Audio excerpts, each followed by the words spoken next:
Ang gobyerno ngayon ay hindi Marcos.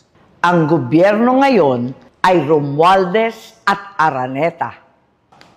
Payo ni VP, magpalit na raw ako ng apelyido. Sagot ko, Inday, hindi ko kailangan magpalit ng apelyido. Marcos ako. I'm me. Ako ay ako. Ako ay si Aimee Marcos. At kapag Marcos ka, hindi ka makikipag-alyansa sa mga politikong nagbintang, nagdiin, at umapi sa iyong pamilya. Hindi mo kakainin ang isinuka mo para lamang sa politika. Hindi ganyan ang legasiya ng aking ama. Imported na ang bigas, imported pa ang hustisya, kaya malinaw. Ang gobyerno ngayon ay hindi Marcos. Ang gobyerno ngayon ay Romualdez at Araneta.